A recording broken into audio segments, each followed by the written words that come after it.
वालेकुम वरहमतुल्लाहि वबरकातुह। रमज़ान चल रहे हैं और अब सदक़े फ़ित्र का, सदक़तुल फ़ित्र जिसको कहा जाता है, उसका वक्त आ गया है। अभी आपको ज़कात के मसाइल बताए हैं पिछली वीडियो के अंदर। अब आपको सदक़े फ़ित्र बताना जा रहे हैं। सदक़े फ़ित्र ये वो है जिसको जनाब मोहम्मद रसूलुल्लाह सल्लल्लाहु अलैहि वसल्लम ने फ़रमाया कि ये रोज़ों की कमियों को पूरा कर देती है। यानी कि रोज़ा रखने के बाद जो आपने लग़्व काम किए हैं, बेहुदा काम किए हैं, बेहुदा बातें करी हैं, उसकी कमी को सदक़े फ़ित्र के ज़रिए पूरा कर दिया जाता है। सदक़े फ़ित्र में उमूमन हमारे यहाँ पर जो रिवाज है वो गेहूँ का है, गंदम का है। लेकिन अफ़सोस का मकाम यह है कि जब हम अपने लिए कोई चीज़ लेने जाते हैं या ख़रीदने जाते हैं तो हम दुकानदार से पूछते हैं बेस्ट क्वालिटी में दिखाओ, अच्छी क्वालिटी में दिखाओ, इससे और उम्दा दिखाओ। लेकिन सदक़तुल फ़ित्र के अंदर हमारे पास ऑप्शन मौजूद होते हैं और हम अच्छे खासी मालियत के मालिक होते हैं। उसके बाद भी हम सिर्फ़ गेहूं पर इक्तफ़ा करते हैं। अफ़सोस का मकाम है। अगर अल्लाह तबारक व तआला ने आपको नवाज़ा है, आपको दिया है, अपनी रहमतों से, अपनी बरकतों से, अपने माल से उसने आपको नवाज़ा है, तो हमें इसमें भी क्वालिटी देखनी चाहिए। अगर आपको 4-6 हज़ार रुपये ख़र्च करने से कोई फ़र्क नहीं पड़ता है, अल्लाह ने आपको ऐसे असबाब दिए हैं, तो आपको गेहूं पर इक्तिफ़ा नहीं करना चाहिए।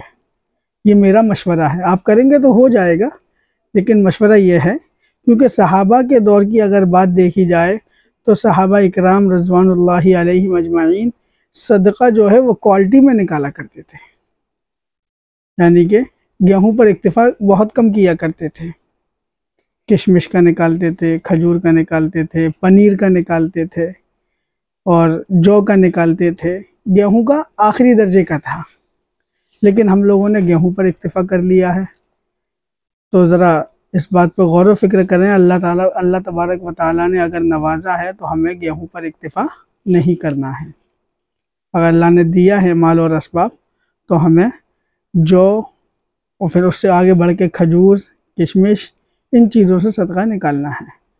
इसके अंदर एक बात और बता दें आपको, सदक़े की मिक़दार अगर आप गेहूं से निकाल रहे हैं तो लगभग 1.25 किलो बैठता है, लेकिन एहतियातन 2 किलो आप निकाल सकते हैं।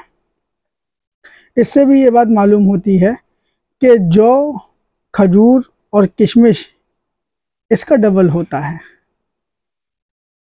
तो ये बात समझ में आती है कि जब आप जौ और खजूर और किशमिश का निकाल रहे हैं तो आप अच्छी इस्तिताअत के मालिक हैं। और आप अगर तंगदस्ती के मालिक हैं, आपके पास थोड़ी गुंजाइश कम है, तो उसका भी आधा कर दिया है। एक तो क्वालिटी मतलब गेहूं नीची क्वालिटी की चीज़ आ गई, उसके बाद भी आधा। तो ये इस बात का महल इस्तिशाद है, गौर करने का मकाम है कि अमीरों का सदक़ा फ़ित्र अलग है, तंग दस्तों का, थोड़ा हालातों के मारों का, इनका सदक़ा फ़ित्र और कम है। उसमें 1 सा है, इसमें आधा सा है। गेहूं का आधा सा निकालना है, 1.25 किलो करीब बैठता है, 1.5 किलो के आसपास बैठता है, 1.25 किलो हो जाता है। 2 किलो निकाल देना चाहिए, बेहतर रहता है। 1.25 किलो निकालो, कोई हर्ज नहीं है। तो ये बात समझ लेना चाहिए कि अगर आपके हालात अच्छे हैं तो आपको डबल निकालना है और अच्छी चीज़ का निकालना है। तो इस बात पे मैं उम्मीद करता हूँ कि आप लोग अमल करेंगे इंशाल्लाह।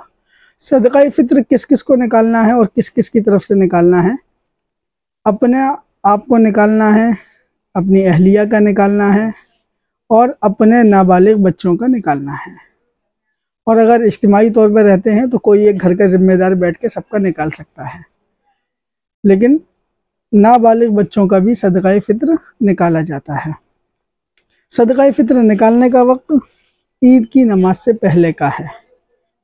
अगर आप ईद की नमाज के बाद निकालेंगे तो आधा हो जाएगा, लेकिन जो उसका मसनून तरीक़ा था वो आपसे फ़ौत हो चुका होगा।